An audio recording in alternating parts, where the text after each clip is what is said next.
Okay, so, hello guys, it's me, Gaming Star here, and today I am back with another episode of Grace Attorney Resolve. To Resolve. Last time, we had basically started off the Return of the Great Departed Soul, the first investigation. This time, we're going to go ahead and start the trial. Let's go. I can't believe it's been 6 months now, so I still hadn't court to court. And now here I am, back at the Old Bailey. Ah, Mr. Nadahodo. Good morning, Professor Harebrine. I don't understand. It doesn't make any sense. The atmospheric pressure in here is off the charts. I've never felt anything like it. It's crushing me. I feel it every time I'm here. That gravity. Well, this brain's highest core. Are you telling me it's fitted with some kind of device that can actually control air pressure? I think it's probably on my mind. Yes, well, you won't let me down, will you, Mr. Nadahodo? I'm counting on you in today's trial. Save my life! To save the secret of my super high voltage instantaneous kinesis machine from being made public! Yes, I understand. You know what I had to do. I have to establish that the explosion 2 days ago was nothing more than an unfortunate accident. Well, I'm sure it's nothing to worry about, really. Justice will prevail. My commissaries, Mr. Nadahodo. You appear to have been lumbered with the most tiresome case here. Mr. Sholmes, I didn't expect to see you here. That was very mean, Runo, leaving me alone at home with Hurley. It took me at least an hour to wake him up. What? Oh, are you? Herlock Sholmes! Indeed, sir. I am he, Herlock Sholmes! Oh, I've heard all about your exploits even whilst I live in Germany. Ah, yes, Rand's magazine is on sale in Germany, too. The month's installment was sublime. Your introduction to the adventure of Silver Blaze was wonderful. Ah, yes, a memorable case indeed. It was Snake, if I recall. No, that was the Speckled Band. Well, thank you for coming. I do appreciate your support. I'm sorry to disappoint you, my dear fellow, but I'm afraid I can't stay. Oh? I have urgent business to Madame Tisbel's. You mean your waxwork job? No, the waxwork abduction, of course. Madame has engaged my services. Ah, so you're trying to get to the bottom of that ransom, no, are you? The week's wages depend on it, and it's safe to return to waxwork eventually. As such, I intend to give it to my undivided attention. Oh, well, never mind then. I understand. Of course, with my skills, observation, and reasoning resolve the matter of a purple pie. I shall return to work for now. For until solve the case, I shall have no money to afford a pie in the description. Oh, then you must absolutely give it all to your attention, Hurley. Quite, Edie's quite. My left little with irony, you know. Whenever I give something my full attention, I have to insatiable desire for a pie.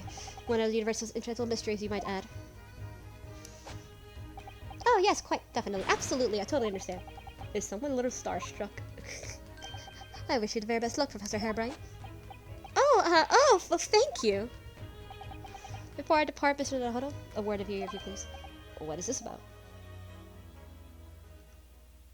As you have remarkably little grounding in science, I feel ought to inform you. As compelling as the super high voltage instantaneous kinesis hypothesis may be, a practical implementation, such as was attempted by Professor at the Great Exhibition, is quite impossible. But the Professor said the demonstration was a success. Yes, it would appear that he firmly believes it was. I read Professor Bunny Brain's paper on it too, Bruno, and I have to say, I'm sure it can't be done. It could barely be done theoretically, let alone practically. So completely barking up the wrong tree. But how do you experiment can possibly succeed succeed? That's contradictory. As a contradiction will be hard to travel, no doubt. What's that supposed to mean? No, I must hurry along. I wish you best of luck, my dear fellow. I'll see you later, Hurley.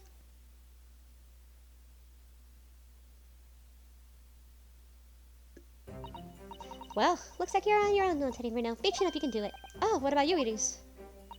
Oh, no, I'm afraid I can't help. I have something I need to do. I see. It's gotta be a surprise for you when you find out what it is. Ha, sounds ominous. Cause for our defense and the defendant. Chorus of it's a session. Make your way into the corner at once. We're on the way. An experiment that the laws of science can't possibly succeed, and a scientist who convinced that it did. That's the riddle you have to unlock here, Ryunosuke. That's the key to this case. Alright, let's start this, shall we?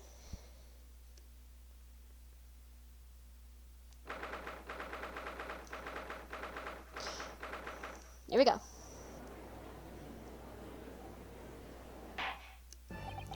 In the name of Her Majesty the Queen, I hereby declare the court to be in session. We are sitting today in the public trial, Professor Albert Harebrine.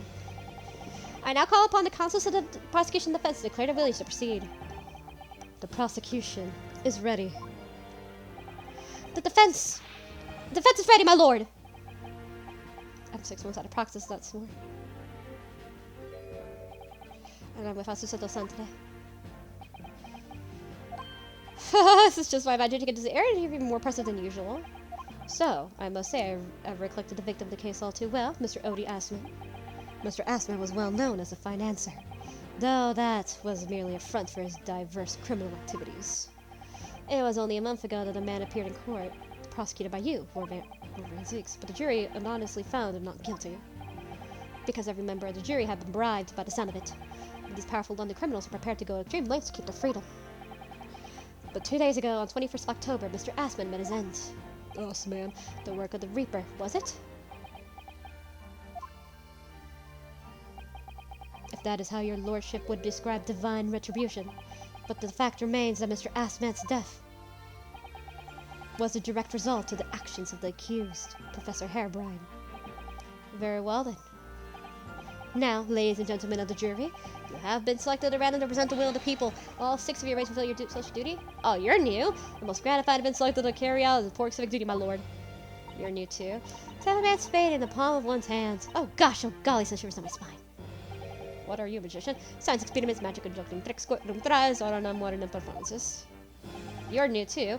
As Bruce Collar to defies repetition, science deserves to hang. We have listened to both sides of the fence and they settled on one. That's it, isn't it? Why is there a kid here? And oh, it's him. Huh? Wasn't like my duty. Wasn't like that at all.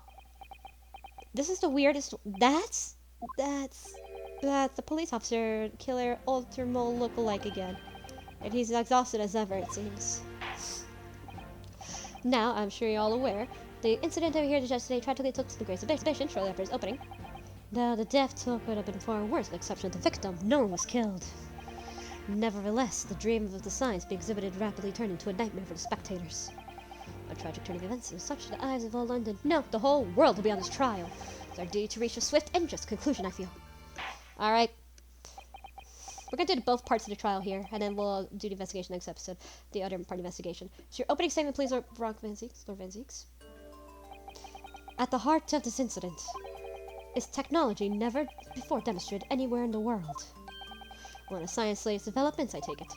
The government is keen to capitalize on the great exhibition and improve Britain's technological advancement.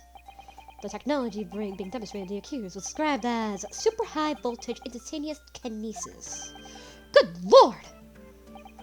It's designed to be disassembled human subjects using extremely high voltage electricity and beam them instantly to the other location they are subsequently reassembled. Is such a thing even in the realms of possibility? Well, I don't believe it, that's for sure. Disassembling people with electricity? My goodness, how shocking. Ha! The whole idea is absurd. The Happas would never stand in scrutiny. Sir, I believe you're a fellow Royal Society, are you not? An expert in the field? I am, and my word of matter considered final. Sydney's case is poppycock! So this expert and Mr. Shalom's in agreement. It's impossible. What is the prosecution's view on the matter? Yeah, we're fucked. The prosecution would assert that the accused's instantaneous kinesis demonstration was a success. What? What a rot! Holy shit. Odd! The professor's hypothesis is currently under investigation by the British government. If it is deemed to have merit, a scheduled research grant will be made available. The accused made use of the invention built by his new hypothesis to take Mr. Assman's life, in order to be the sole benefactor of the grant. But this disastrous demonstration was no accident. It was carefully designed from the outset to end the life of the victim. Well, thank you, Lord Van Zeeks. The prosecution's stance is clear. But you will now be forced to witness to your claims. Gladly, my lord.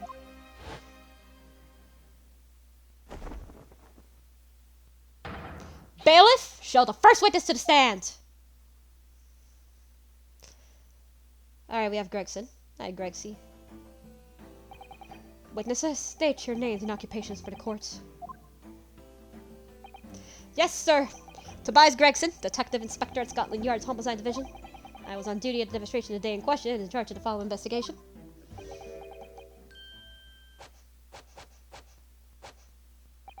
Albert Harebrine, scientist! You were born in England, but have been carrying out research in Germany in recent years, correct? Yes, that's right. After graduating from university here in Britain, I went to work in Germany and made an amazing discovery, which has brought me back. I had to demonstrate my incredible hypothesis at a great exhibition. What you demonstrated was incredible, alright, an incredible explosion. But the science was a success! The instantaneous kinesis worked! Everyone saw it, it must have done. Yes, there was a terrible accident, but the demonstration is a hypothesis of success! Well, that much is undeniable, as shown a photograph taken by the forensic investigation team. This is taken inside the Crystal Tower, I take it. The centerpiece exhibition, no less. That's right, my lord. Seemed the victim rammed straight into it. I see. Very well. Submit the photograph as evidence. The photograph victims entered. As the courts heard, the victim of the incident was Mr. Odie Asman. There have been a number of allegations made against the man, but putting them aside for the time being, he was a man who financed the research and experiment demonstration itself. I see. So, summarized, the defendant is accused of taking the life of the man who funded his work, to be correct. Exactly. But couldn't it be that the explosion caused a malfunction in the apparatus used for the demonstration? That's right! That must be it! My splendid machine! My poor, splendid machine! You saw it yesterday, didn't you? We can't even examine the wreckage thanks to the special disposition of the Scientific Equipment Act. What? The wreckage? The wreckage? But being the case and how the facts can be established, how can it possibly be demonstrated whether this is an accident or deliberate malicious act? Extremely simply, my lord. I beg your pardon? Isn't that right, witness?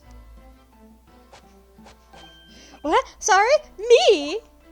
No, your neighbor. Your neighbor. Yes, sir, it was a murder. Plain and simple, anyone could state with complete certainty. I don't think it was. What? How could he possibly think that? No, it couldn't be. No. Unless it was by some other person. I think we would have full testimony. You will explain to the court what grounds you claim the experiment has been found on murder. Oh, sweet God, here we go. Alright, let's see how this goes. A front of murder. The corpse that went crashing through the Crystal Tower had broken neck. Damn. I made a minor miscalculation in the angle of the beam projection, that's all. That was a mistake. But the post-mortem examination revealed another injury, a fatal wound. There was a leash in his chest and a clear stab at something sharp right in his heart. So the victim was killed before he went anywhere, and his fellow's only the one who could have done it. But wait. No. No. No. An extraordinary business. In addition to suffering broken neck, victim was stabbed in the heart. Information I wouldn't really have heard from someone other than the judge! The coroner says death would have been all but instant in the wound like that. You could say, in fact, that the victim was killed twice by the accused. No, that couldn't be further from the truth! I have here the experiment plan document that was submitted to the security team. Alright, the victim stood himself inside something called the bird cage, ready to be beamed instantly. Something like that. To the second level of the Crystal Tower, about 25 yards away. The experiment did not go according to plan, however. So the machine was put in operation and was a large explosion. The blast caused the beam transmitter to point higher than intended. Accordingly, the kinesis resulted in birdcage materializing in midair. Boop! From where it supposedly fell, crashing through the glass of the Crystal Tower, was a large round window. But wait, the birdcage would have technically protected him, wouldn't it? So, my word, when it seems the victim's neck was broken upon impact in the tower then. I'm sorry, I didn't mean for this to happen. The machine was too powerful. But honestly, really, I swear, it was an accident, just a terrible accident. Unfortunately, the excuse can't save you. No. So a sharp murder weapon was pierced the victim's heart. But murder weapon? What are you saying? This is the autopsy report submitted by the coroner. The prosecution would like to enter the court record. Your request is granted, counsel. Oh boy, here we go. I was there in person, you know. I saw the whole ludicrous performance. The only other person on stage with Mr. Asman, a disgrace excuse for a scientist. And really, if I doubt counts have been him. Hard to think otherwise, really. Very well, counsel for defense. Proceed with the cross-examination. Oh, yes, my lord. Need to focus here. Been a while. Whew. Alright, here we go. What about the murder weapon? We need to know more about that. The A-shaped screwdriver. Hold it! Tell me more about it. The defense knew nothing of this crucial information. The prosecution received a report to the forensic investigation team only this morning. That was the first we knew of as well. I can only apologize for the impossibility of informing the defense. Sarcastic and insincere? Thanks. So, what was the nature of the sharp object?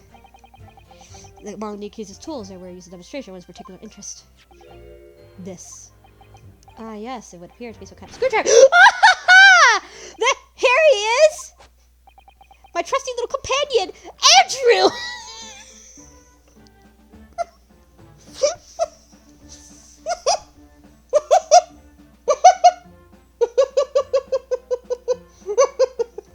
Andrew! Andrew? Of course.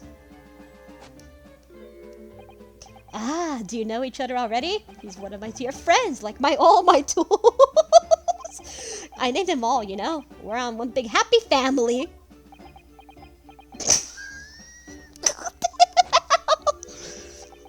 Andrew is a flat-headed screwdriver, of course. His brother Michael's a crosshead. Well, it would appear that your beloved Andrew has a red stain on his shack. Ah! That isn't blood. It's blood. Beyond all reasonable doubt. That's what I said before. No! And that's not all. The long, sharp end of this Andrew fellow is completely inconsistent with the victim's wound. What? What? It's Andrew! He's like, holy shit, it's Andrew! Odd! The corporal entered as friend of the defendant as evidence. The friend. Professor Hairbrine's trusty screwdriver that he's named Andrew. There are traces of the blood and tip that make the shape of the victim's wound. So Professor Hairbrine's tools is the murder weapon. Let me see here. So there's the blood. Yeah, it's a flat head. This blood, Mr. Asmus, no doubt. This is the problem with murder weapons. The A shape.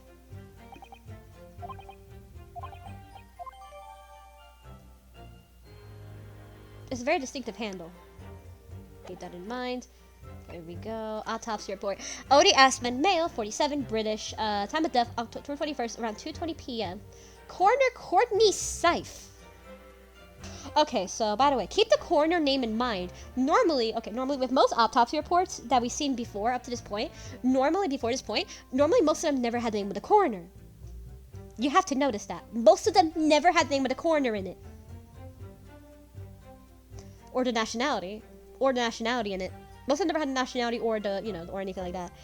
Here, the coroner is Courtney Seif. Keep that person in mind. Cause of death: a hemorrhage of the wound in the chest that pierced the heart, inflicted by sharp implement. Additional observations: broken vertebrae, most likely resulting from impact after a sudden fall from considerable height. Yeah, this is gonna be a bit suspicious, isn't it? So we're gonna keep that in mind for later. It's great. Andrew. Holy shit, it's Andrew! Alright, Hold it! let's see, what grounds do you have to say that? Do you really need to ask? There were two people on the public experimentation stage in front of the whole crowd. The victim and Mr. Odie Asman, the accused, Professor Hairbrain. We are for certain that the people who were experimented, the victim was alive. That's right, I saw him on my own eyes. Furthermore, following the explosions and kinesis, nobody went anywhere near the body. In other words, only from someone's stage the victim could have solely done it. Excuse me. Excuse me? Professor Hairbrine, do you have some information you may have relevant here? Professor! Sorry.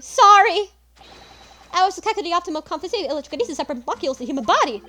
And the witness stand is the best place for that. It seemed as though you might have something to say about Inspector Grex's last remark.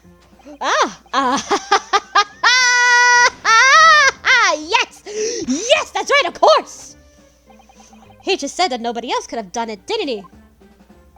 Yeah, that's right. Who else could have stabbed the victim, eh? I don't know, but there's no way that I could have possibly have stabbed Mr. Asthma, as you say. Eh? Explain, please, Professor. Holy shit, he's defending for himself, bro. Of course, this cold-hearted policeman may not be aware, I suppose. But humans are warm-blooded mammals with blood running continuously through their veins. I had heard. Then surely, you see, if I plunged something the size of Andrew into the man's chest, the whole stage would have been a bloodbath. No, a blood-swimming pool. Ah. Thousands of Londoners were watching me at the time, and yet no one of them claims to have seen a swimming pool of blood. Well, no, I suppose not. You see? Not one. True. I didn't see anything like that. Well done, Professor. That was a great counter-argument. If he did teleport, like the blood would just be showering all over the place. You know, it'd be like a, you know, if it actually did work, it'd be like, woo! Everybody would just be filled with blood. It'd be like Splash Mountain with the blood. Like everybody would be splashing blood. Like Splash Mountain, it'd be splash of blood. So it'd be like that.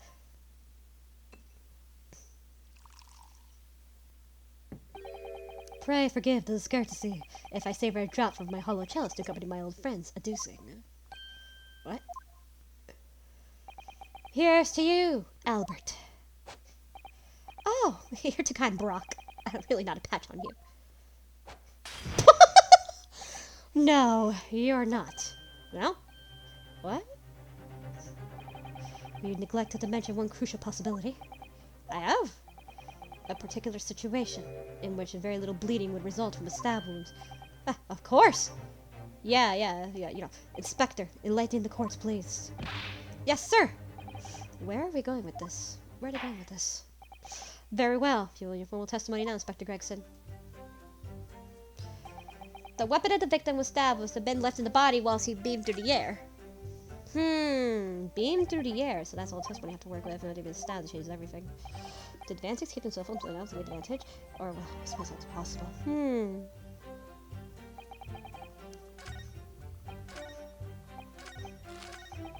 Weapon of the victim was stabbed must have been left in his body when beamed through the air. It has a distinct handle. Objection! Objection!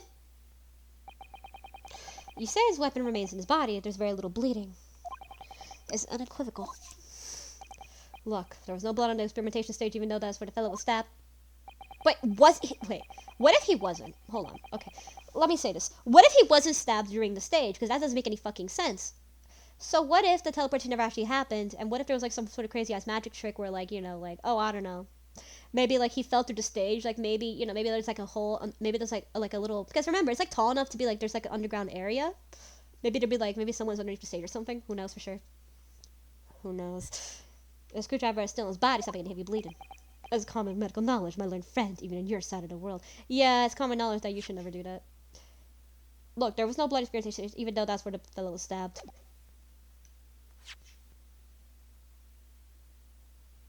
It's still in his body, stopped heavy bleeding. Yes, but about the screwdriver. Andrew. The one thing we saw in the scene ourselves is very much stage. Oh, poor Andrew beat the murder weapon wrestling man Andrew. What? It was only floored by the record to the machine, poking through the metal grille. And I went to pick it up, but the detective had stopped me. Isn't that right, Inspector Gregson? Well, now you come to mention it, yes. Inspector, where we understand you're permitted to the defense counsel to investigate. That you could try the Special Disposition in Scientific Equipment Act. No, not at all. I wouldn't do that. I just let him look, nothing more. It was very clear he wasn't to touch anything. Yes, that's true. The screwdriver was in plain sight on the stage. But it shouldn't have been, should it? What are you getting at?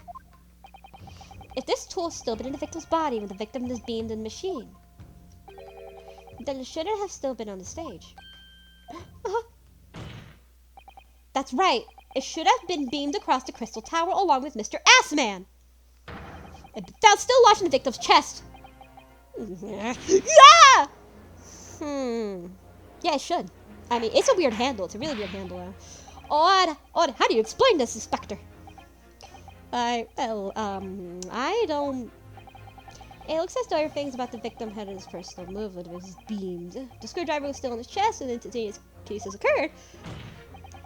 Obviously, that should have been beamed to the destination as well. Yeah. this is a strange situation. Even though people are saying this instantaneous kinesis is scientifically impossible, we're still basing arguments on the assumption that it did actually take place. Alright, time to tighten the screws here. My lord, if the prosecution is able to explain the consistency of the argument, we can only conclude the testimony given in support cannot be relied upon. Lord Van Zeeks is stopped.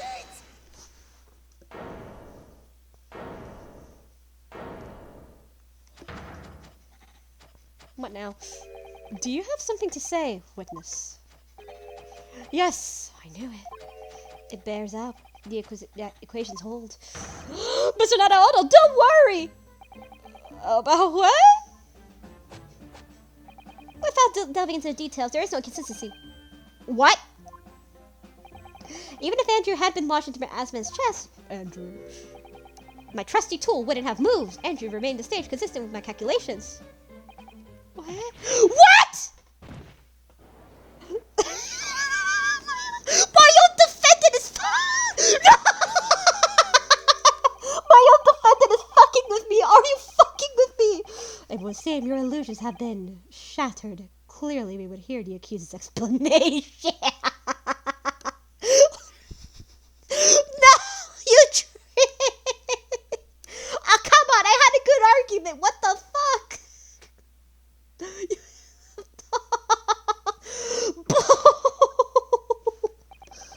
Or should I say, this brilliant scientist's explanation? Oh my fuck. This sounds about inconsistency in prosecution's argument. Fuck. Scientist, damn it. Or will have been testifying again? No. What the fuck? God damn it. No. I got betrayed by my own client. I got fucked over by my own client. Are you kidding me? Are you kidding me? I got betrayed by my own fucking client. Like, wow. Fun. The name will Apollo. I will, my lord. Oh my god, dude. You blind. No. Oh, fuck off. Like, really, no, fuck off with it. Oh my god. Para Coño. To be clear, I'm still a stage gathering data in my research. My office states that the kinesis cannot transport metal, though, hence the metal weapon stayed put. In other words, the point of the race method isn't inconsistent at all. Mr. Asman was the picture of my research. Without him, my work would have been impossible. Now I have my duty to protect the incredible machine that I've built together. Oh my god. But I get fucked over my entire life again. Oh. So, the thrust of your testimony, Professor, is that based upon his hypothesis, metal objects cannot be moved in the method of kinesis. In other words, scientists' screwdrivers made of metal, even if they remain lodged in the victim's chest. This occurs at the discovery of the stage, despite the victim being found elsewhere, is not inconsistency. And therefore, Professor Albert Harebrain could still have been the killer. My hypothesis holds, you see? But you kinda fucked yourself there, didn't you? We had to make the cage used to contain a subject from wood, and very reasonable. I was not addressing you, witness! Professor Harebrain. You kinda fucked yourself over there, didn't you? Yes. Whose side are you on here? I don't take sides, Mr. Nadahodo. No. My only interest lies in upholding my hypothesis. I'm a scientist, after all. Is he working for us or against us? I don't even know. It's very hard to tell. Let's see how you cross-examine this testimony, my Nipponese friends. Yes, fire away, Mr. Nadahodo. Oh my. We really got fucked over, didn't we? We really did. God damn, our own client screwed us over so bad. It's honestly amazing. It's actually fucking amazing. To be clear, I'm still gathering research. My hypothesis states that the case cannot transform metal, though hence the metal weapon should stay put. But wait, in the picture, it's not even there, so it's complete bullshit. Objection! Professor Harebrand, you say that according to your hypothesis, nothing made of metal can be beamed by instantaneous kinesis using the machine you made. Is that right? Oh my fuck. Yes, that's right. Spot on. Exactly correct. In that case, I ask you to take a look at this photograph of what we've taken in the scene. In particular, I'd like you to take attention to the victim's face. If you clearly see that Asmin was wearing a pair of spectacles with metal rim. What? Metal? No, metal can't. That's not metal. No! We've already established the proposed murder weapon. The screwdriver was found at the stage. But what if it's not a murder weapon? However, if your hypothesis correctly predicted outcome, it should have also predicted that the metal rim spectacles found in the same place. Ah! My hypothesis! My hypothesis! Professor Hairbrain, this isn't easy for me to say, but your hypothesis is clearly flawed. Ah! Odd! Counsel, what is the implication of this? If on the in question, the alleged kinesis never actually took place, then it's entirely possible the victim was killed somewhere other than on the stage. That's what I thought, bro. And in that case, someone other than the defendant could have been the culprit. But my hypothesis is sound.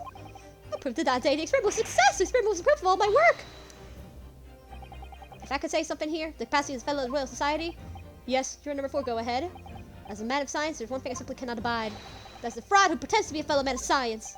What? Wait, Great Scott! Was suggesting of science a suspect? It's just been disproved, hasn't it? In front of all of us? In other words, the whole demonstration was a complete nonsense start to finish. Believe me, my fellow jurors, when I tell you that this man is heel bold for the fraud. I said the record machine should be stripped down and entirely examined. No! Never that machine instance my entire hypothesis! It's protected by the Special Disposition of Scientific Equipment Act. What a devil blasted all that's all about it made such a daft rule! I don't like the way this seems to be going. What's be the best way to help the professor? Raise an objection. Objection! Bro! The Professor Hairbrain is yet to perfect his invention. That would seem to be the case, yes. But even so, what? Going to such troubles and expense to create a fake machine display in public? He would absolutely no reason to do such a thing. Objection! Unless he was fooled. He had an obvious reason to do exactly that. For the research grants money. Ah! If the government is foolish enough to have deemed the man ridiculous enough to plausible, then his conspirators would have received them handsome sum indeed. Conspirators? It wouldn't be valuable such grant, 10 pounds. You're an order of magnitude out, madam. 500 pounds a year!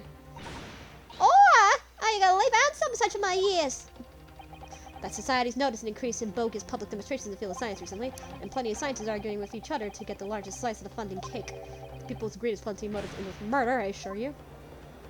Oh boy, here we go. No, I haven't decided. I haven't deceived anyone, at least all the government. My hypothesis is sound, the science is sound, please, you must believe me! Objection! No matter how unbelievable this hypothesis may seem to you, ladies and gentlemen, in fact remains that the victim was transported instantly to the Crystal Tower. But how, other than that, which means that the experiment was a success. Ah, Barack! And therefore, the only person who could have possibly have committed the murder is the accused. Ah, Barack. Where is this heading? I have no idea. My lord, if I may. Yes, Lord Van Six. The prosecution would like to summon new witnesses to the stand. New witnesses? What do you mean nature of involvement? They were spectators of the church and exhibit who were occupying special seats. High witnesses? Very well. Prosecution, because I would very likely hear what was the incident. Oh, I choked for a little.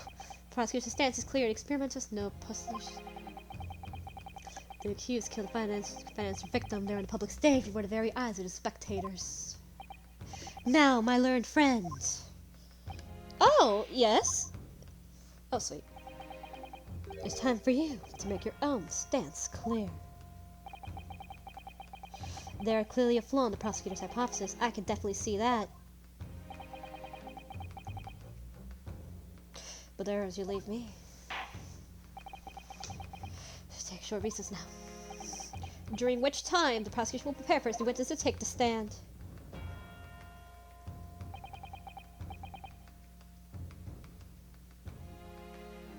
As you wish, my lord. Good. In that case, this is around 20 minutes.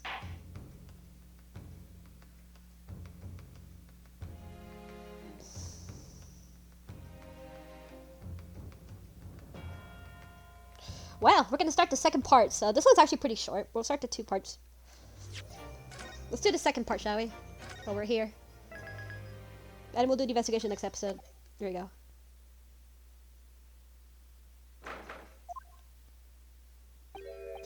Mr. Naruhodo. What on earth were you trying to play just now? Or rather, what on earth were you playing at all along? My hypothesis, my amazing hypothesis, you've been picking holes in from the start. Ah, sorry about that. But you promised me. You say you proved that your explosion was an accident, not a murder. You said you'd keep my precious invention from falling into anyone's hands. But all you've done so far is undermine me. Yes, I did make you that promise. You're right. I said that I believe in you and fight your freedom till the very end. But I also told you I'm no scientist. I don't understand your hypothesis. The fact is, there's undeniable flaw in your logic, isn't there? Ah, but it's just runs some equations. Yes, you see, it's because my work is complete. Perhaps it is. Nevertheless, man died as a consequence, didn't he? Oh. Oh no! You're right. You're so right. It's my own fault. I have no idea where to blame. I'm a disaster, not just a scientist, but as a human being. Well, over top. Well, you're the subject. What about Barack? He's being awful. Claiming his only university friend to be a murder, you mean? He's a disaster, not just a prosecutor, but as a human being! Oh, but no way, he's a Reaper, isn't he? Glad that's cleared up. Can I double check something on you? Yes? What? The machine and demonstration you prepared, they were based entirely on her hypothesis, I presume. There was no trickery involved? I drew these plans from the machine in very own hands. Every line is painstakingly drawn, the firm belief science is only the future. So yes, it's true the hypothesis hasn't reached maturity yet, but please, Mr. Naruhodo, you must believe in it. Alright, Professor, I understand. Counsel, defendant?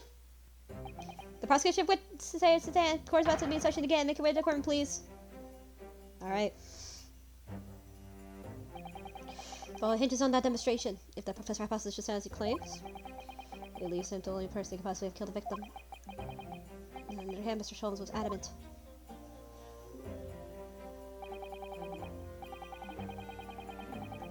The practical implications, such as the potential professor against Ocean, was quite impossible.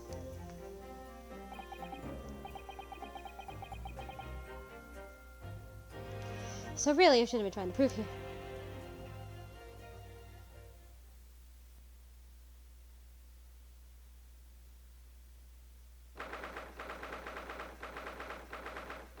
Here we go.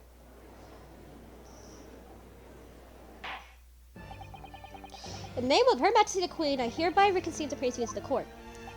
Counsel's for defense, prosecution, are you ready to witness to testify? Prosecution is ready, my lord. As is defense, my lord. So, Lord Van Zeeks, I believe these detectives saw the demonstration of the day in question with their own eyes? Indeed, they did. And as luck would have it, one of them is a police detective, so the testimony we're about to hear can be considerably high reliant. Perfect, detective of all people. The prosecution's stance remains unchanged. Though it ended tragically, the demonstration of the day in question is scientifically sound. And consequently, the sole person opportunity to have committed act of murder is the only other individual presented at the state at the time, the accused. Thank you, counsel. The prosecution's position is clear, so bring forth your witnesses now. Bailiff, show the witnesses in. The witnesses whose proximity to the incident of the day in question clarify the truth of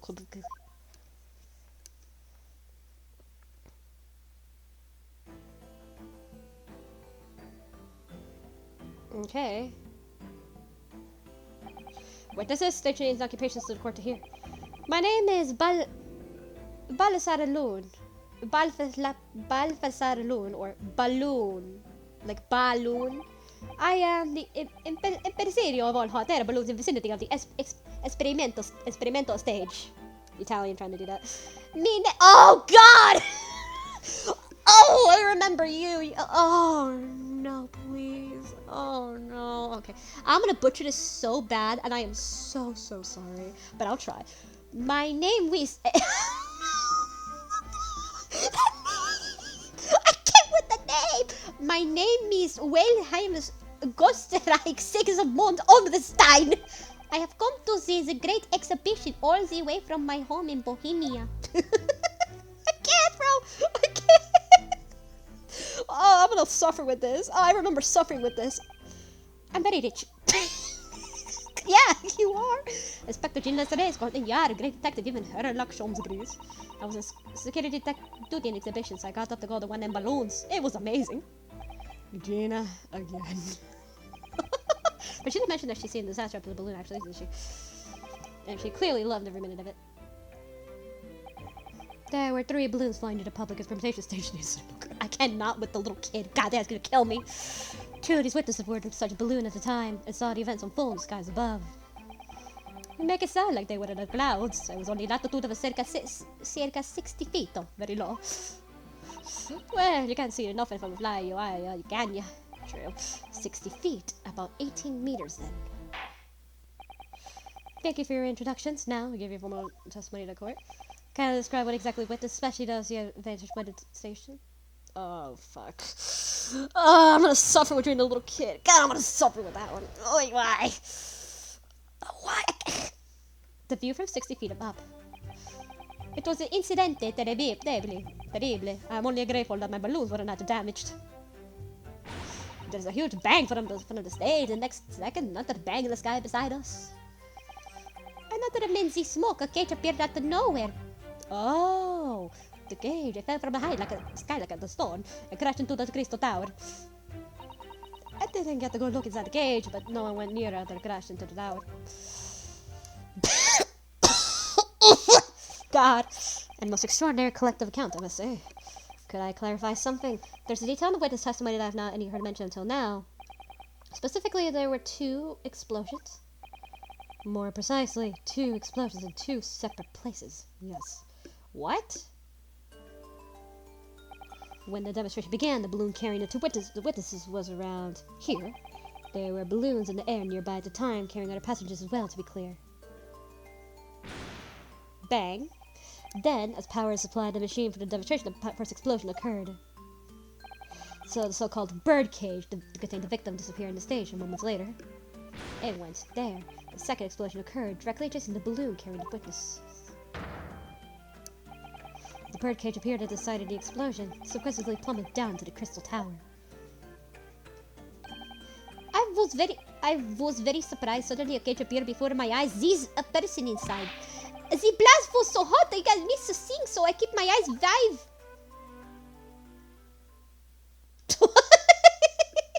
Little kid in the balloon. I still have lots of money. Kid has a lot of money. He's a rich kid. Precisely. Who is a curious infant? I'm told he is a young noble of Bohemian royalty. Apparently, he disguised himself in order to steal unnoticed into the great exhibition. Yeah, I'm here in London sightseeing trip with my elementary school. We will have the benefit of a child's point of view in the testimony. Do we really need that? Oh, there he is. When I remove my mask, this is what I look like. Ah, yes, I see it. Delightful face, I'm sure. Yeah, everybody says so. Great disguise, then! The point is, the testimony of these witnesses further substantiates the facts of the court. Oh, fuck. Then, despite the ending in explosion, instantaneous kinesis was successful demonstrated. And furthermore, that until the arrival of the police, no one approached the crystal tower where the victim fell. Therefore, only the accused, who was with Mr. Assman on the stage, could possibly have committed the murder. Yes, thank you, counsel. The prosecution mused matters quite clearly. So, defense cross-examination now, please. Yes, my lord. Wow, okay. Oh, God, this fucking kid. Ugh.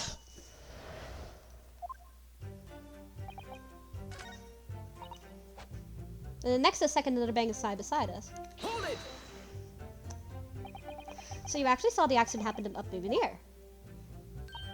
Yep, it's amazing what the detective gets to do, eh? I'm telling you, though, being a lawyer is a mug game. You should join the force and we go flying together.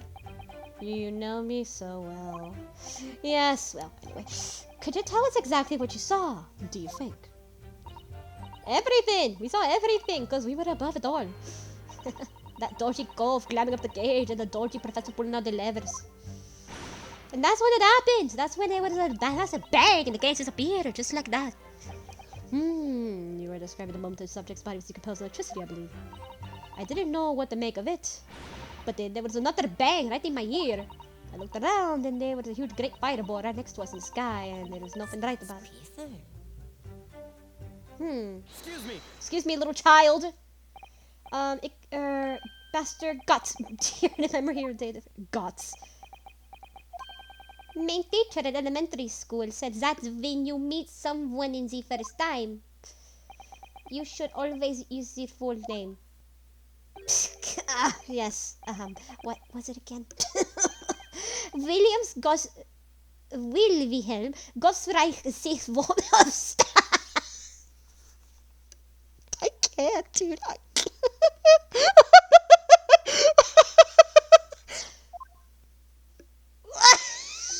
Just the 4 names then? The point is, do you have something to say? Something to add in response to Detective Genius Lestray's last remark, perhaps?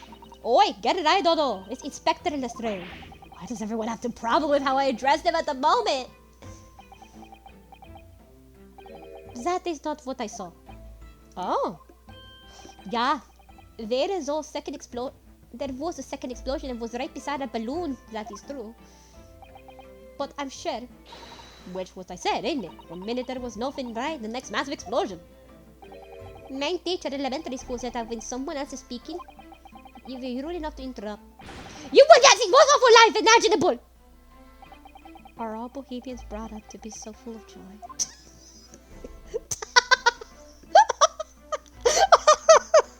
I'm gonna lose it. Just before the explosion happened, the next star balloon I clearly witnessed. A green balloon flying in the sky. Green balloon. Doing cloth moving a green balloon, couldn't it? A green balloon. Balloon. Eh? You what? Never saw nothing like that. Well, I did it! I saw it! You can't say I did it! I will complain to the council! I was screaming, crying, scream! My testimony is the truth and I'm a Bohemian priest! You cannot say it's a lie! That is not allowed! Playing the bleeding royalty card, Aria. Typical. Ooh, says the orphan who likes to remind people she works for Her Majesty's police. God damn. And for that case, young man, I must ask you to mention formal testimony in the interest of coordination relations between Great Britain and Bohemia. It was not this guy exploded, it was green balloons that was next to ours at the time. So, a balloon.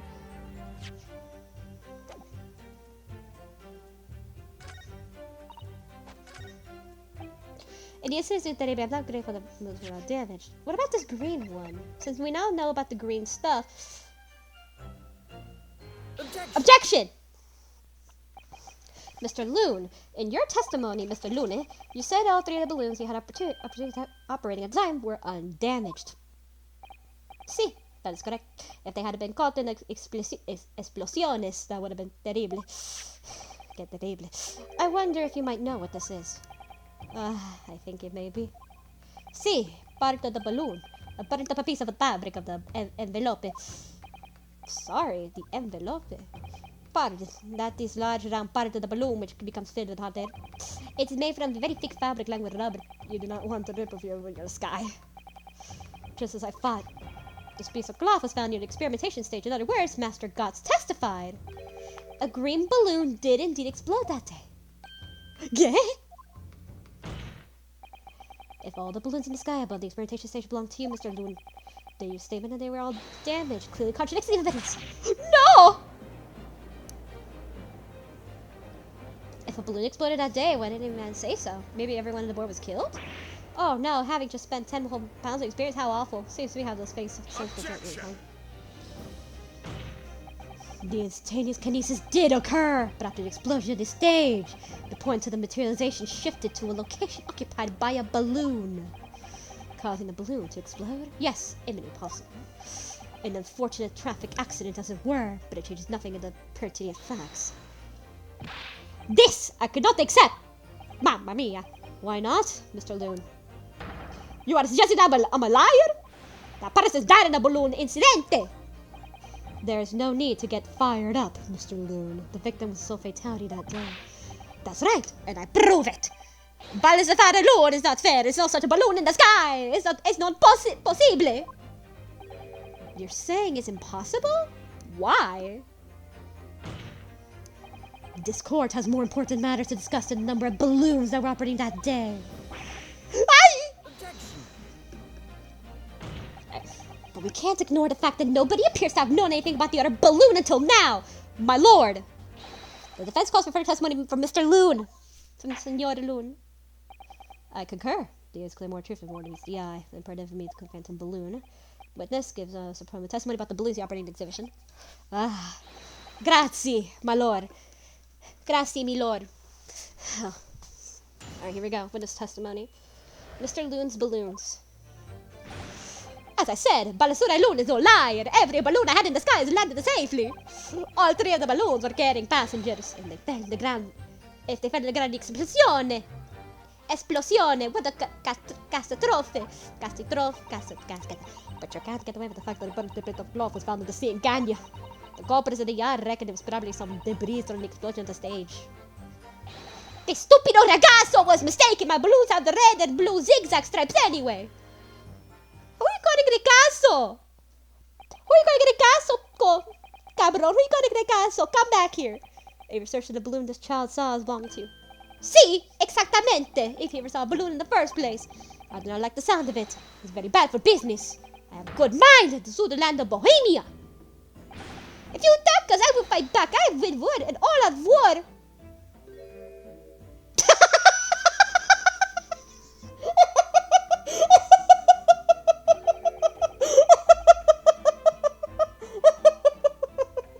Bro, that was the easiest way to resolve national tensions I've ever seen in my life. It's just like, oh, yeah, the fucking balloons? Now just pay. I love it.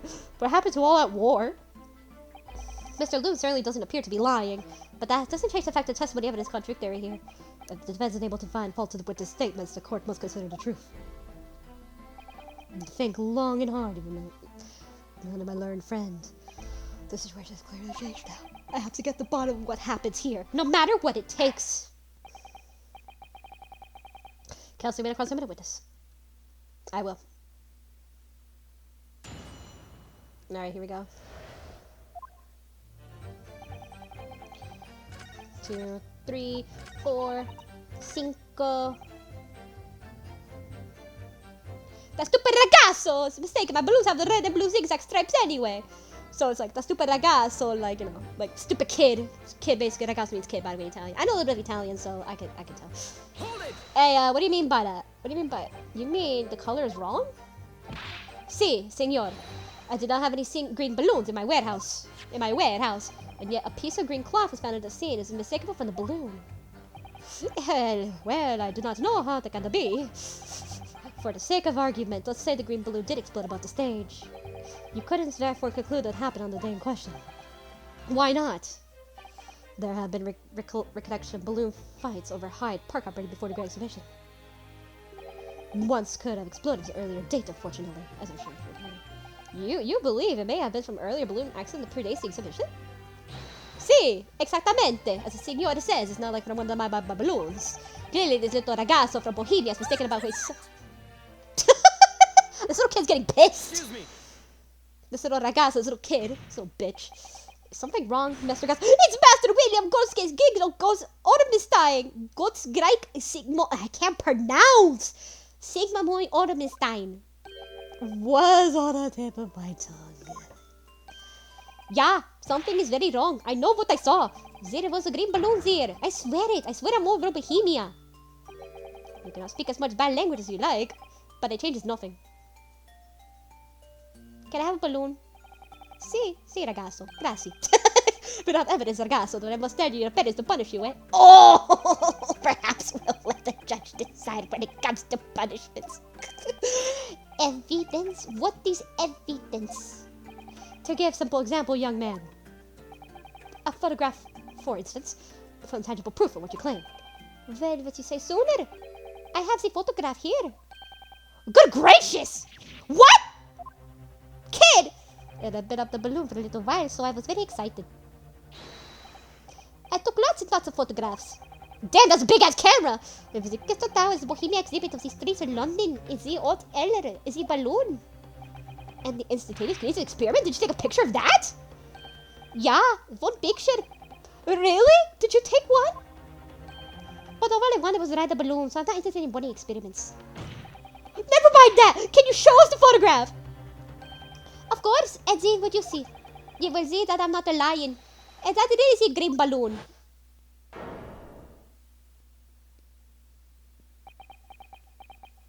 But it's in black and white. It's in black and white! Yeah, no, that ain't gonna work. Yeah, no, that... But it does show the exact moment where it struck. It does show the exact moment, though. But it's not green. Well, I see you are all too shocked to speak. Yes, I think shocked is indeed the word, young man. Can I have another balloon? See? Yeah, perhaps you cannot see even has a green balloon in this photograph, but... How do you see so many balloons? But That is not my fault! That is because of the stupid person who makes the camera!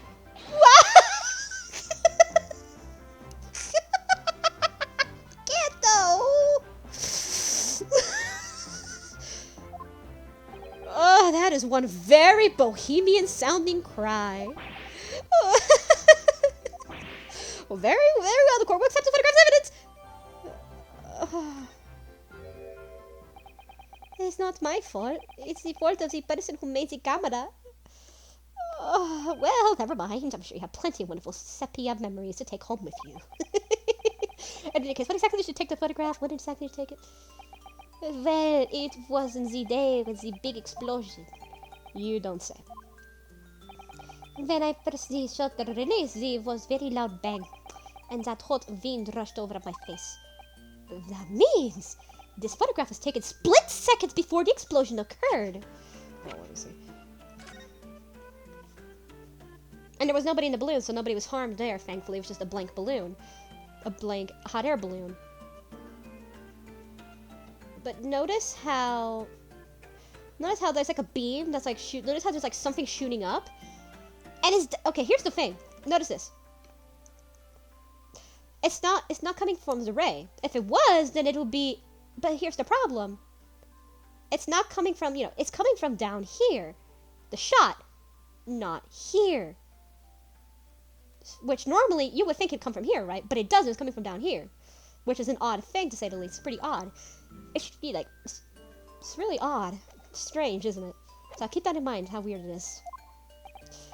Well, if you ask me, this black and white, the photograph changes nothing. This is nothing. I could not give a flying fig. Lovely language you picked up. I thought Mr. Luce's doesn't quite add up. The young bohemian boy claims to have seen another fourth balloon, but Mr. Loon vehemently denies the possibility, and it's hard to imagine the man in charge of a mistaken number were in the air. Still, the consistency tells us for sure. Oh my god. All three of my balloons were carrying passengers. If they fell on the ground, esplosione. Esplosione. What a catastrophe. So, press. How about we present the balloon? If one of my balloons fell on the ground, what a catastrophe. What a catastrophe. Like, what a catastrophe. So, objection! Unfortunately, the photograph Master Goss took can't tell us the color of the balloon, but it can tell us something else. Something crucially important. What? It shows that the pictured balloon wasn't carrying any passengers. Ah, my goodness, you're right. But surely all the balloons have been carrying passengers. There would be no sense in otherwise. See, that is a pleasure for seeing the view. My balloons will fly with passengers. Which tells us that the pictured balloon is one of them. So when the incident occurred that day, there was a fourth balloon in the skies above the experimentation stage. This mysterious green balloon. I know nothing. Niente. I can only tell you one thing. This is the balloon was carrying not the passengers. That it was not the mine. Objection! There are illegal tradesmen everywhere you care to look. Clearly, one such entrepreneur decided to capitalize on the opportunity presented by Green at Great Exhibition and managed to operate balloon flights on Mr. Loon's patch without him realizing. See, the competizione trying to steal me profits. I did not notice because of the experimento that went wrong at the stage. Experimento, fuck. It's for balloon coño. Cabroni exploded. Mr. Ashley was beamed near the stage below. Right, so the Scratsman fell underground after all and left them scorch marks. Oh my goodness. And it covered the stage at all. It's basically a balloon raining down. Just goes not what it was, it didn't get no attention. A mysterious fourth balloon carrying no passenger silently floating over the experiences she said. Objection! This photograph shows us nothing more. The straight balloon carrying no more ad operated by some rude trader. Clearly nothing with the case. Well, this does elude me, I must say. Court has significant evidence to heard ample testimony already. The prosecution calls for his trial to be concluded!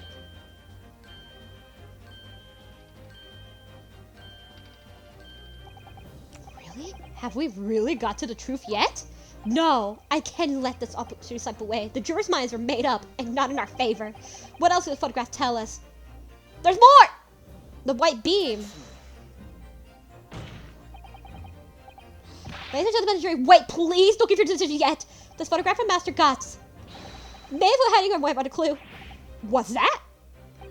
A vital clue! Objection! We're well past that point to mere possibilities. It's time for definitive now to tell the court. What exactly is the alleged photograph? The cause of the photograph. Prove the cause of the explosion. Of course. I think I know what it is. Reasonable to assume the picture balloon was destroyed as severe heat. Yeah, it's my fault. Evidently, because the bird cage from the kinesis machine materials in the sky would have been flying. And the balloon, being filled with flammable hydrogen, instantly explosive ignited. But here's the problem. It wasn't a machine, it was something else. That's not what happened. What? It would appear this photograph requires close examination. Counsel for defense will highlight location of alleged clue. Of course, my lord. I have an idea what it is. Remember the crossbow that we found earlier? Now we know what it is, so let's go. The way to the conclusion. It's a white beam right here. Take that! Timing of the photograph can only be described as miraculous. If you look, you'll notice there's a bright white line that appears to point directly at the balloon. Most likely a ray of light caused by the density of the film. No, I'm afraid I can't see nothing of the sort. If you look with the magnifying glass, my lord, it becomes clear when you bright the line really is. Right there. Goodness, what is that? Undeniably some flash of light, yes. Oh golly, do you think it might be lightning? No, but it couldn't have been finer day. I believe we may be looking at fire. A bolt of fire heading straight for the balloon like an arrow. Like an arrow. Like an arrow. Indeed, even my aging eyes would appear to be flame of some sort. My word, suggesting the slave struck the hydrogen gas filled the balloon? Objection! I don't think it was lightning or fire, so the balloon would have been 60 feet above the ground at the time. No flame could have possibly reached to such height. Objection! Actually, it's my opinion that a particular piece of evidence found at the scene reveals exactly what did happen. What evidence? If such evidence exists, counsel, for goodness sake, present it, man! Which evidence explains this? Crossbow. Take that! This was found hidden at the foot of a small ornamental tree near the scene. Good lord, is that a crossbow? Yes, an arrow dipped in oil instead of light had been shot from this weapon, sending flaming arrow straight into the hydrogen-filled balloon. Are you suggesting that crossbow was used deliberately? Blimey, you're right. The streak of light at the photo looks like an arrow, don't it? Then, the explosion at the balloon, it was? Yes, the fire arrow, very likely the result of a flaming arrow from this crossbow, igniting the hydrogen gas inside. No! Odd! Cancel this extraordinary suspicion. If the aim was to cause the balloon to explode, a shooter would have used a gun, of course. However, there is obvious reason why that would have been out of the question, because guns are loud. Remember, guns were super loud. The noise of the discharge, of course. Yeah, that's right. A crossbow. Basing a crossbow, the projectile could have fired at the balloon silently.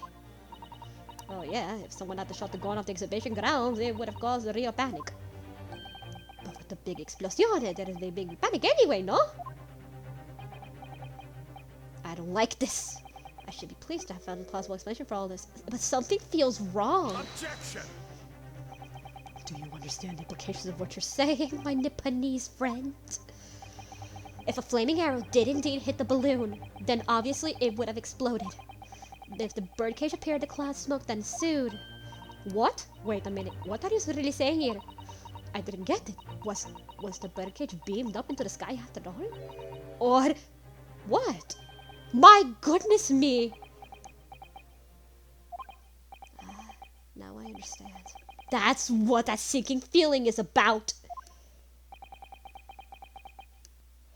There's a good chance. There's a birdcage actually concealed inside the balloon all along. What? Did you just hear that correctly, Council? There's no going back now. The horse has bolted. It was in there the entire time. Let's assume I said the birdcage was hidden inside the green balloon from the start. Boop. On stage, when the experiment was started, the birdcage into the kinesis machine disappeared in a cloud of smoke. At the moment, a flaming arrow was fired from the ground, causing the green balloon to explode and drawing the attention of the spectators from the sky above their heads. From amid the smoke, the hidden birdcage then appeared, to fall down and crash into the crystal tower. I think we all agree is entirely plausible. That movie describes the real truth behind a miraculous experiment carried out that day. Good grief! Woo! Objection! This is ludicrous! What are you describing as no science experiment? It's child's play! A comfortable display of stage magic! Both Mr. Sholmes and Edie said that the experiment was a scientific impossibility, in which case, this is the only way to explain what happened that day. In the case, the victim's body was found inside the birdcage in the crystal tower. The instantaneous kinesis didn't take place. How do you explain that? If I may put it into word, a man of magic myself, such apparent discrepancies can easily be explained by some simple deception. Juror number 3. Of all that could be seen, a doppelganger, someone who looks very similar to the victim, Mr. Assman, and having this other man that appeared on stage in front of the show as a body double. Yes, of course. So in fact, it could have been a body double. Mr. Assman had been inside a birdcage that was concealed inside from the balloon right in the start. Objection!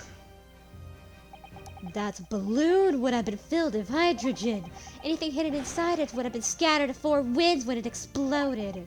No one would ever have embarked on such a risky adventure. Not necessarily. The explosive force of balloon gas would be very much dependent on the mixture ratio.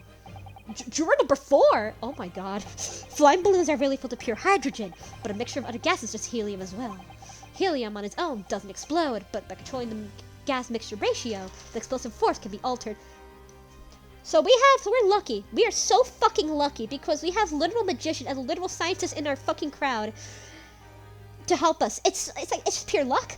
We're getting luck, dude. It's just pure luck again. The mixture ratio?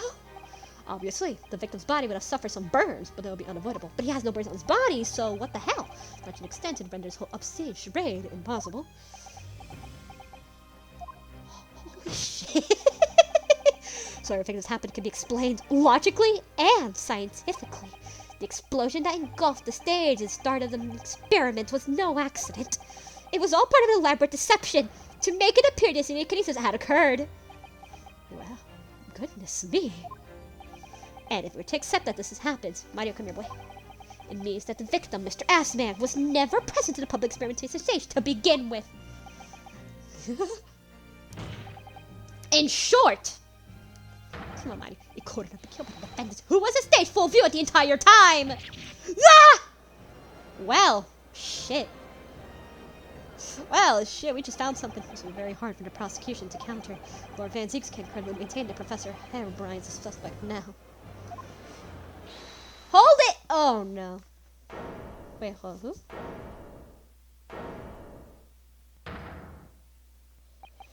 Mr. Naruhodo, I appreciate your efforts. Thank you. Professor? But you can stop now. Keep your sneaky mouth shut, please. Sorry? What's all this about, Mr. Herobrine?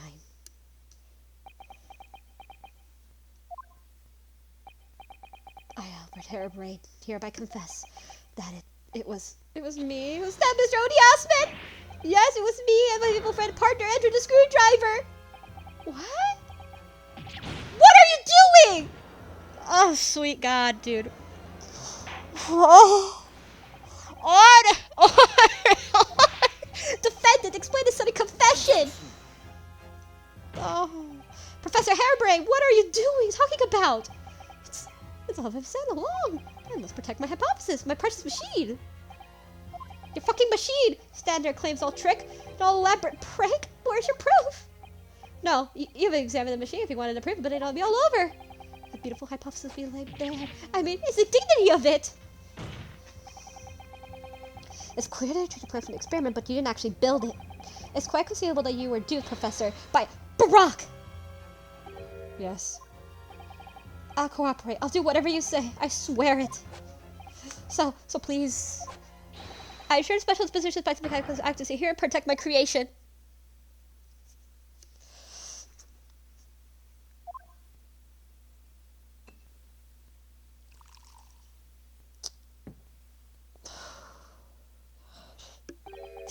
Pray forgive the scarcity of filling my hollow chalice at this critical juncture. Here's to my learned Nipponese friend. What? And his upcoming attempt to clarify the defense's position in the light of the accused's confession. Do you intend to formally assert that the experiment was nothing more than a conjunction trick? Because at the moment you do, this special disposition of the Scientific Equipment Act that protects the professor's invitations all cease to apply. The prosecution will be demanded rigorous examination of machinery involved in order to establish the truth. However, if you acknowledge the machine is genuine instrumental to victim's murder,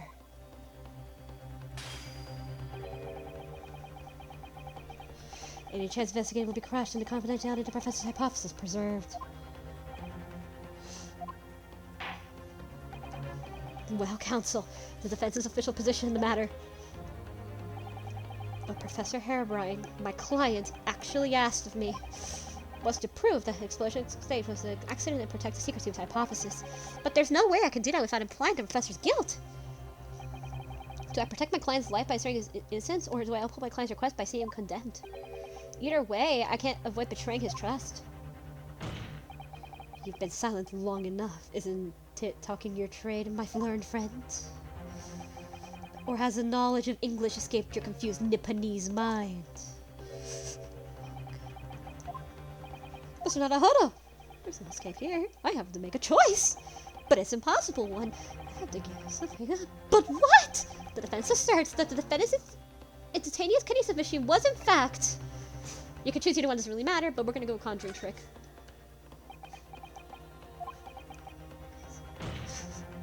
He can't... Ah!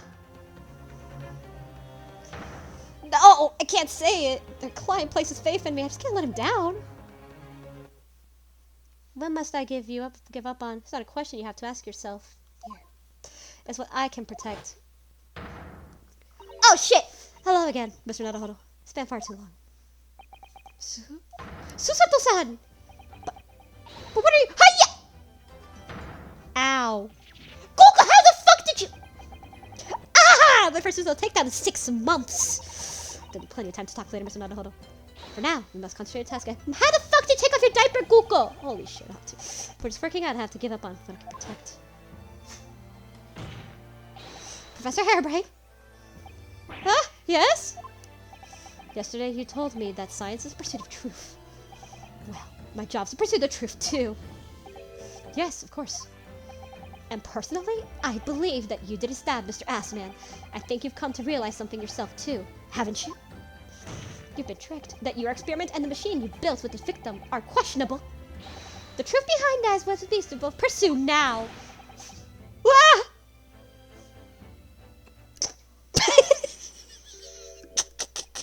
So, you finally opened your eyes. What?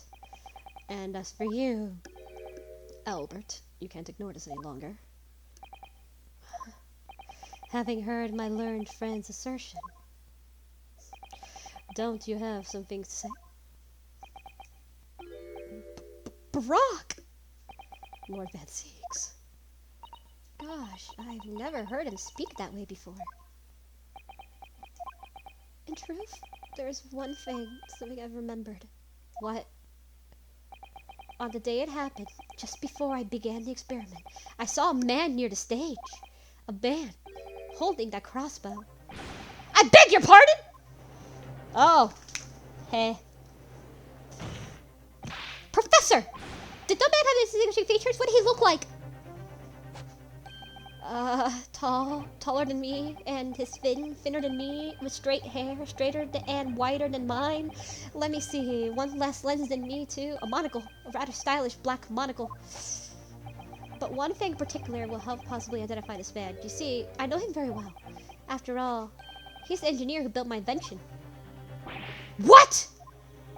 He built the machine?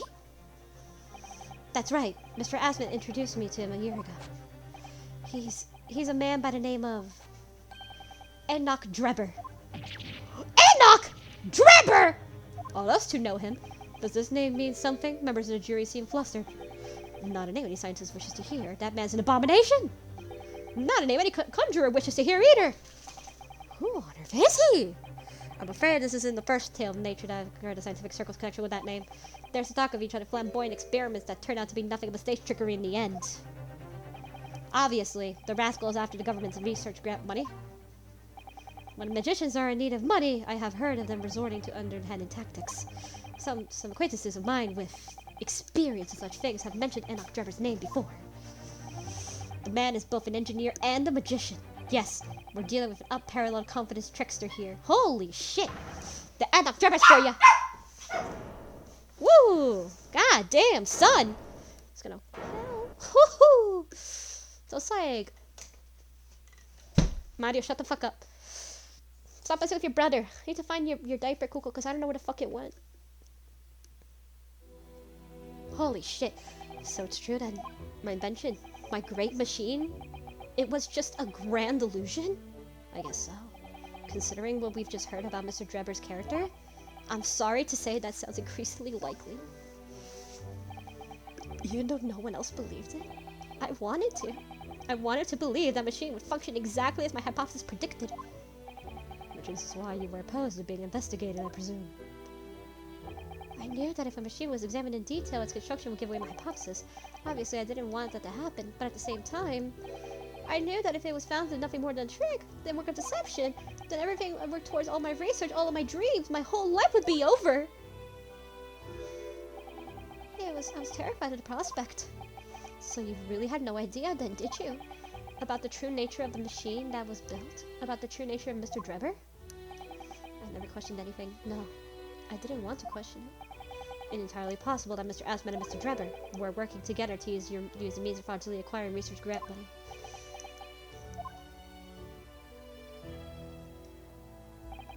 When I announced my invention to the crowds that day, it was the finest moment of my career. I pulled the levers and turned all the dials in exactly the way Mr. Drebber had described. When the smoke suddenly started bellowing out, I panicked. I didn't know what is happening.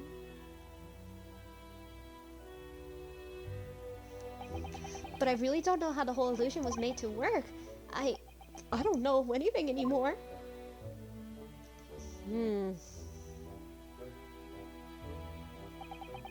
Let me confirm the one final point with you, Professor.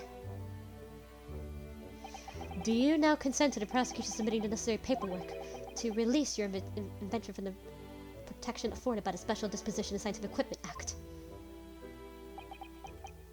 Yes, please, go ahead. I'm very sorry.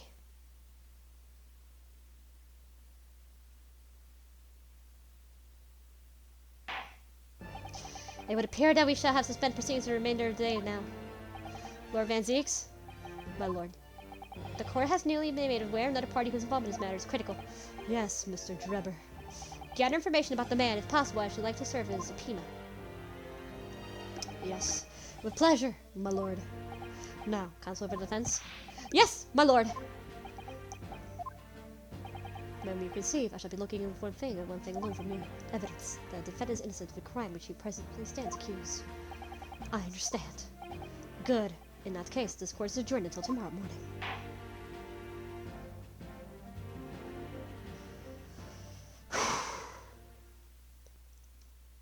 Woo! Well, holy shit. And we're not even, we're pretty much not even done, dude.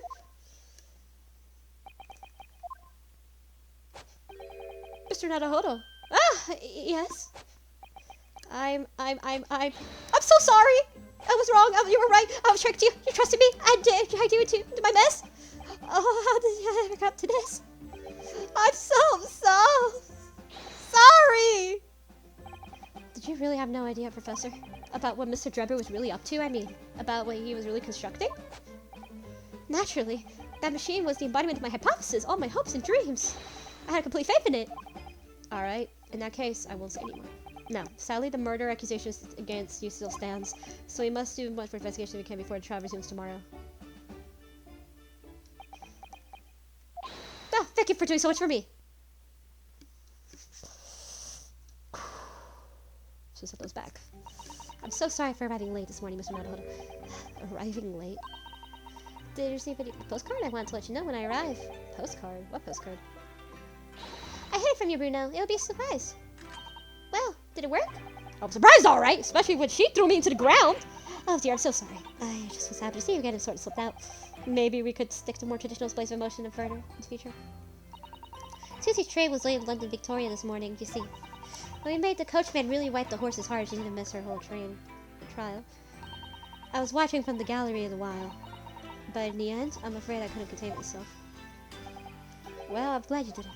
Oh, having you on my side, of course, gives me the strength I need to win, so I'm delighted to see you back in London. Oh, you're too kind, Mr. Naruto. I'm delighted to see you too. I hope I can continue to be of service to you. Of course. So, what's brought you back? Did Professor Picatoba not protest? Let's save all that conversation when we get back home, shall we? You know, I've made one of my most special blends ever for a special occasion. Oh, it is how wonderful. I can't wait.